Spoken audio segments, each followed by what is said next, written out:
નમસ્કાર મિત્રો, દેશ અને દુનિયાના સુપરફાસ્ટ સમાચારમાં તમારું સ્વાગત છે। 7 ડે સ્કૂલ વિવાદ વધુ ઉગ્ર બન્યો। 7 ડે સ્કૂલમાં વિદ્યાર્થીની હત્યા બાદ બનેલી તપાસ કમિટીએ શાળામાં ગંભીર ખામીઓ દર્શાવી અને સરકાર હસ્તક લેવા ભલામણ કરી છે। શાળાએ રિપોર્ટ ખોટો હોવાનો દાવો કરીને વાલીઓને પત્ર લખ્યો। ડીઈઓએ સ્પષ્ટ કર્યું છે કે જો રિપોર્ટ ખોટો હોય તો શાળા પુરાવો જાહેર કરે। શિક્ષણ વિભાગે જણાવ્યું કે શાળાએ જરૂરી ડોક્યુમેન્ટ રજૂ કર્યા નથી। સરકારે ખાતરી આપી છે કે વિદ્યાર્થીઓના હિત અને સુરક્ષા ઉપર કોઈ અસર નહીં થાય। અમદાવાદમાં બીએલઓ દ્વારા ઘરે ઘરે જઈને એસઆઈઆર પ્રક્રિયાનો પ્રારંભ કરવામાં આવ્યો છે। ગુજરાત સહિત 12 રાજ્યોમાં ચૂંટણી પંચે સ્પેશિયલ ઇન્ટેન્સિવ રિવિઝન એટલે કે એસઆઈઆરની પ્રક્રિયા શરૂ કરી છે। અમદાવાદ જિલ્લામાં સઘન ઝુંબેશ ચાલુ છે। મતદાર યાદીને ભૂલરહિત બનાવવા અને નવા યુવા મતદારો ઉમેદવાર માટે આ કાર્ય શરૂ થઈ ગયું છે। 62.59 લાખ મતદારોને એન્યુમરેશન ફોર્મ વિતરણ થશે। 5500થી વધુ બીએલઓ ઘરે ઘરે જઈને ફોર્મ વેચીને રહ્યા છે। મતદારો સરળતાથી નામ ઉમેરી કે સુધારી પણ શકશે। ખેડૂતો માટે 7,000 કરોડનું રાહત પેકેજ જાહેર થઈ શકે છે। ઓક્ટોબરના અંતમાં કમોસમી વરસાદથી ખેડૂતોના ઊભા પાકને વ્યાપક નુકસાન થયું છે। સરકાર ટૂંક સમયમાં 7,000 કરોડથી વધુનું રાહત પેકેજ જાહેર કરી શકે છે। ગાંધીનગરમાં બેઠકો ચાલી રહી છે। 249 તાલુકાના 16,387 ગામોમાં 10 લાખ હેક્ટર પાક ધોવાઈ ગયો છે। પ્રાથમિક અંદાજ મુજબ 2,000 કરોડનો હતો, જે 10,000 કરોડથી પણ વધુ થઈ ગયો છે। 85 લાખ હેક્ટર વાવેતરમાં 51 લાખ હેક્ટરમાં મોટું નુકસાન પણ જોવા મળ્યું છે। સિદ્ધપુરના કાર્તિકી મેળામાં અફરાતફરીનો માહોલ। સિદ્ધપુરના પ્રખ્યાત કાર્તિકી પૂર્ણિમા મેળામાં અફરાતફરી મચી ગઈ, જ્યારે ઢોરોનું એક મોટું ટોળું મેળામાં ઘૂસી ગયું। અચાનક બનેલી આ ઘટનાથી લોકોના જીવ જોખમમાં મુકાયા। સદનસીબે કોઈ જાનહાનિ થઈ નથી। સ્થાનિકો મુજબ પ્રશાસન અને નગરપાલિકા દ્વારા ઢોર રોકવાની કોઈ વ્યવસ્થા નહોતી થઈ। આ બનાવે આયોજકો અને પ્રશાસનની ગંભીર બેદરકારીને ઉજાગર કરી છે। મેળામાં હાજર લોકોને સુરક્ષિત સ્થળે ખસેડવામાં આવ્યા હતા। હડતાલ મુદ્દે પુરવઠા મંત્રીની મોટી બેઠક। સસ્તા અનાજના દુકાનદારોની હડતાલના પગલે પુરવઠા મંત્રી રમણભાઈ સોલંકીએ અધિકારીઓ સાથે બેઠક યોજી। મંત્રીએ જણાવ્યું કે છેલ્લા 2 દિવસમાં 5,000 ચલણ જનરેટ થયા છે, જે દર્શાવે છે કે સ્થિતિ ધીમે ધીમે સામાન્ય બની રહી છે।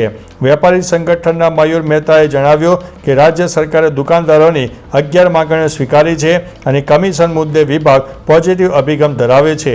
હડતાલ શાંત કરવા માટે ચર્ચાઓ આગળ વધી રહી છે। કમોસમી વરસાદથી ઊભા પાકને વ્યાપક નુકસાન।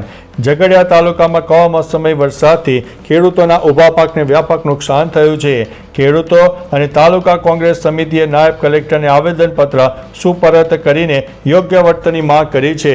વરસાદથી મગફળી, કપાસ અને ડાંગર જેવા ખરીફ પાકને ભારે નુકસાન થયું છે। ખેડૂતોની મહેનત ઉપર પાણી ફરી વળતા આર્થિક સ્થિતિ કથળી બની છે। આવેદનમાં જણાવાયું છે કે સરકારી સહાયમાં માત્ર 30થી 35% વળતર મળે છે, જે અપૂરતું છે। અમદાવાદના સૌથી મોટા સ્કેમમાં દુબઈ કનેક્શન સામે આવ્યું છે। અમદાવાદના સૌથી મોટા ડિજિટલ એરેસ્ટ સ્કેમમાં 73 વર્ષીય નિવૃત્ત પ્રોફેસર દંપતીને 81 દિવસ સુધી બંધક બનાવીને ગઠિયાઓએ 11.42 કરોડ પડાવ્યા હતા। સીઆઈડી ક્રાઇમે આ મામલે 2 આરોપીઓની ધરપકડ કરી છે, જેમાં દુબઈ કનેક્શન ખુલ્યું છે। ડિજિટલ એરેસ્ટ બાદ આ રકમ દુબઈ મોકલાવાઈ હતી અને ત્યાં સહ આરોપીઓએ સોનું અને ફોન ખરીદ્યા હતા। પોલીસે બંને આરોપીઓના રિમાન્ડ મેળવીને વધુ તપાસ હાથ ધરી છે। મેમો ટ્રેન માલગાડી સાથે અથડાઈ 10 વ્યક્તિના થયા છે મોત। બિલાસપુર રેલવે ડિવિઝનના લાલખદાન વિસ્તારમાં મંગળવારે સાંજે લગભગ 4 વાગ્યે હાવડા રૂટની એક મેમો પેસેન્જર ટ્રેનનો ડબ્બો માલગાડી સાથે અથડાતા ભયાનક અકસ્માત થયો। ટક્કર એટલી જોરદાર હતી કે મેમો ટ્રેનના કેટલાક ડબ્બા પાટા પરથી ઉતરી ગયા। પ્રાથમિક અહેવાલ અનુસાર આ દુર્ઘટનામાં ઓછામાં ઓછા 10 મુસાફરોના મોત થયા છે, જ્યારે દર્જનો મુસાફરો ગંભીર રીતે ઘાયલ થયા છે। ઘાયલોને તાત્કાલિક હોસ્પિટલમાં ખસેડવામાં આવ્યા છે। મહારાષ્ટ્રની વાત કરીએ તો સ્થાનિક સ્વરાજ્યની ચૂંટણી જાહેર। મહારાષ્ટ્રમાં 246 નગર પરિષદો અને 42 નગર પંચાયતોમાં 2 ડિસેમ્બરે મતદાન થશે। રાજ્ય ચૂંટણી કમિશનર દિનેશ વાઘમોરે આ માહિતી આપી છે। રાજ્ય ચૂંટણી કમિશનર દિનેશ વાઘમારેએ એક પત્રકાર પરિષદમાં જણાવ્યું હતું કે 246 નગર પરિષદોમાં ચૂંટણી યોજાશે. નગર પરિષદના પ્રમુખની પણ ચૂંટણી થશે. નામાંકન 10 નવેમ્બરથી શરૂ થશે. મતદાન 2 ડિસેમ્બરે થશે. પરિણામો 3 ડિસેમ્બરે જાહેર કરવામાં આવશે. બેવડી ઋતુના કારણે રોગચાળો વકર્યો. અમદાવાદમાં ઓક્ટોબરમાં પણ પાણીજન્ય અને વાહકજન્ય રોગોમાં ચિંતાજનક વધારો થયો છે. આરોગ્ય વિભાગના આંકડા અનુસાર ઝાડા ઉલટીના 241, કમળાના 199, ટાઇફોઇડના 227 કેસ નોંધાયા છે.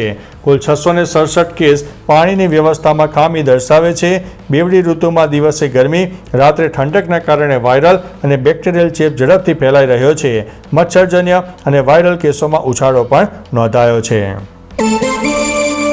લાઠી શહેરમાં તણાવની પરિસ્થિતિ.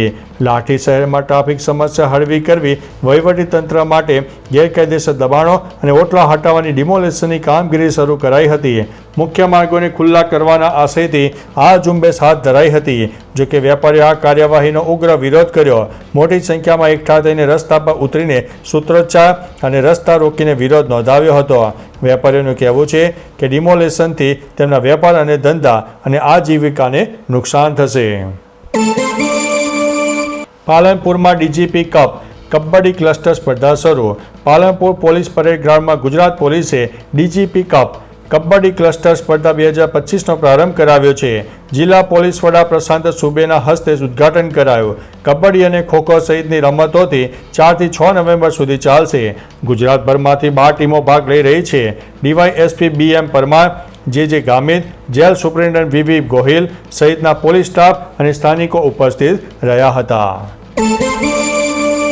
રિસોર્ટમાં પ્રેમલીલા, ભાજપ નેતા પકડાયા. હર્ષ સંઘવી કચ્છની મુલાકાતે આવવાના છે ત્યારે ભુજના ભાજપના એક અગ્રણી નેતા ભુજ નજીકના રિસોર્ટમાં કથિત રીતે પરિણીત મહિલા સાથે પકડાયા હોવાના અહેવાલોથી ચકચાર મચી છે. મહિલાના પતિએ પીછો કરીને રંગે હાથે બંનેને પકડી પાડ્યા અને વિડીયો પણ બનાવ્યો હતો. રિપોર્ટ મુજબ નેતાએ ફરિયાદથી બચવા માટે પતિ સાથે 90 લાખમાં પતાવટ કરી હોવાની ચર્ચા છે. જોકે વિરોધીઓ દ્વારા બદનામ કરાતા હોવાની ચર્ચા પણ થઈ રહી છે. સુરતમાં નેશનલ પ્લેયર યુવતીની છેડતી. સુરતમાં VNSGU સ્પોર્ટ્સમાં કેમ્પસમાં રનિંગમાં રાષ્ટ્રીય સ્તરે નામ કમાયેલી યુવતીએ જુનિયર કોચ અમિત શર્મા સામે છેડતી અને ધમકીની ગંભીર ફરિયાદ વેસુ પોલીસમાં નોંધાવી છે. તાલીમ દરમિયાન કોચે શારીરિક અડપલા કરીને પ્રેમ સંબંધ રાખવા દબાણ કર્યું. ના પાડતા અપશબ્દ બોલીને જાનથી મારી નાખવાની ધમકી આપી. પોલીસે તાત્કાલિક કાર્યવાહી કરી અને આરોપી કોચને ધરપકડ કર્યો અને તપાસ શરૂ કરવામાં આવી છે. અમૂલ વિશ્વની નંબર 1 સહકારી સંસ્થા બની. UN international year of cooperative 2025 પૂર્ણ થાય એ પહેલાં અમૂલને વિશ્વમાં પ્રથમ રેન્ક મળ્યું છે. ICA વર્લ્ડ કોઓપરેટિવ મોનિટર 2025ના રિપોર્ટમાં અમૂલે ઇફકોને પછાડીને નંબર 1 સ્થાન મેળવ્યું છે. કતારના દોહામાં યોજાયેલી ICA CM50 કોન્ફરન્સમાં 300 સહકારી સંસ્થાઓના GDPના આધારે આ અહેવાલ રજૂ થયો. છેલ્લા વર્ષોથી અમૂલ અને ઇફકો વૈશ્વિક રેન્કિંગમાં ભારતનું ગૌરવ વધારી રહ્યા છે. તો ચાલો મિત્રો, ફરીથી દેશ અને દુનિયાના સુપરફાસ્ટ સમાચાર લઈને મળતા રહીશો. ત્યાં સુધી અમને રજા આપશો. નમસ્તે.